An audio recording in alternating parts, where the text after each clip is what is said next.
Good morning students. आज के video में विद्युत चालन के पाठ में ही पांचवा टॉपिक है श्रांति काल, जिसको इंग्लिश में रिलैक्सेशन टाइम बोलते हैं। चालक के अंदर विद्युत का प्रवाह मुक्त इलेक्ट्रॉनों के कारण होता है। ये हमने आपको पिछली वीडियो में पढ़ाया था।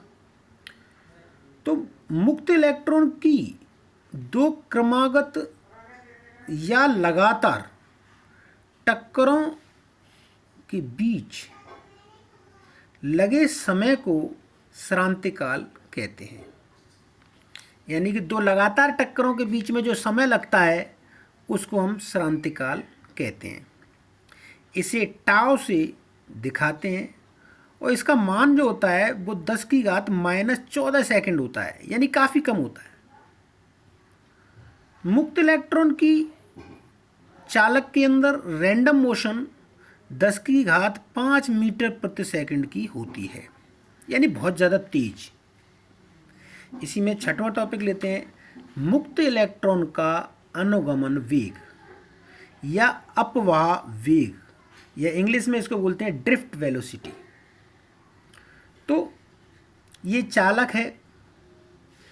इस चालक के अंदर विभवांतर लगाने से पहले मुक्त इलेक्ट्रॉनों की गति को दिखाया गया है, जो कि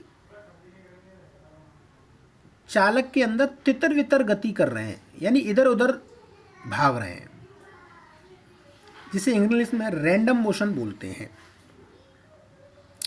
इसे ठीक उदाहरण के लिए ऐसे समझ लीजिए कि जब क्लास में टीचर नहीं होता है तो स्टूडेंट रैंडम मोशन करते हैं, इधर उधर भागते हैं। जब चालक के सिरों पर विभवांतर स्थापित कर देते हैं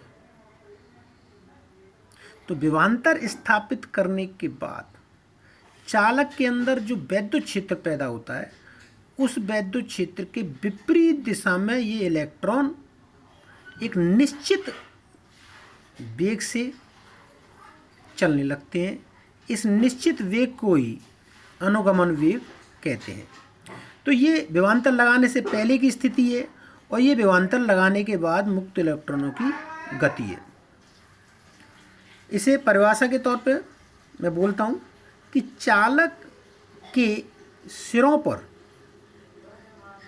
विभवांतर लगाने के बाद वैद्युत क्षेत्र के विपरीत दिशा में एक सूक्ष्म निश्चित वेग से मुक्त इलेक्ट्रॉन की गति को अनुगमन वेग कहते हैं।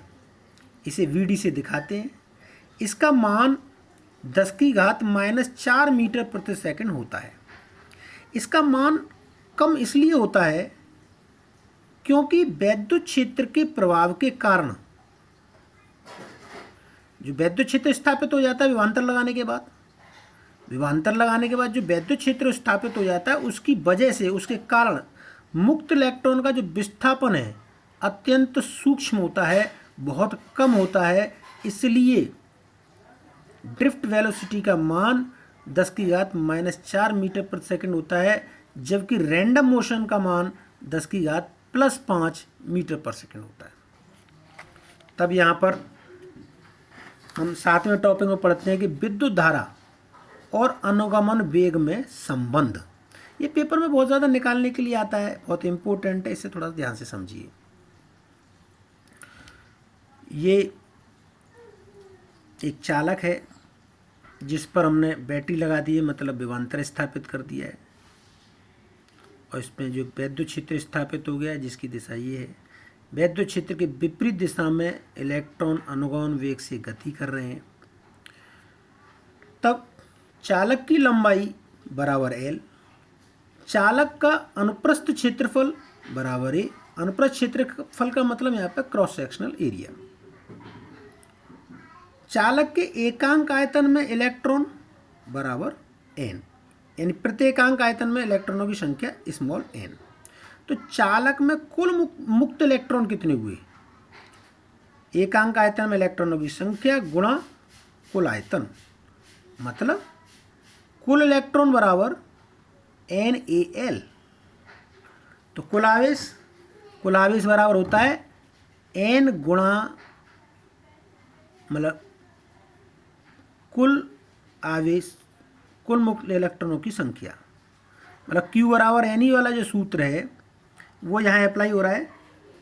NE, Q बराबर NE से देखेंगे यहाँ पर हम Q बराबर NE इलेक्ट्रॉन संख्या, यहाँ जो है ये N मुक्त इलेक्ट्रॉनों की संख्या है और E मुक्त इलेक्ट्रॉन का आवेश है। तो जो संख्या है वो NaL है और E यहाँ पर आवेश है। तब समय बराबर दूरी बटे चाल से, तो समय दूरी है, इसकी लंबाई L है चालक की, तो लंबाई बटे चाल, जो कि मुक्त इलेक्ट्रॉन अनुगमन वेग से गति कर रहा है। इसलिए यहाँ पर विद्युत धारा Q बटे T, और T के इस मान को इसमें रखने पर तो Q बराबर NaLe और T बराबर L बटे VD, तो L से L कैंसिल हो जाएगा और VD ऊपर चला जाएगा, तो NEA और ये ऊपर जाके NEAVD, तो विद्युत धारा I बराबर NEAVD, तो I बराबर NEAVD। तो धारा घनत्व तो बराबर पढ़ाया था हमने J equal to I over A, I का मान NEAVD रखने पर A से A कैंसिल हो जाएगा, तो J बराबर NEEVD या VD बराबर J बटे NE। तो यहाँ पर ये 1, 2, 3 ये तीनों ही सूत्र काफ़ी इस्तेमाल होते हैं पेपर में, विद्युत धारा और अनुगमन वेग में संबंध निकालने आता है। इस काफ़ी सरल भी है, आप इसे ध्यानपूर्वक कीजिए, समझिए। मिलते हैं नेक्स्ट वीडियो में।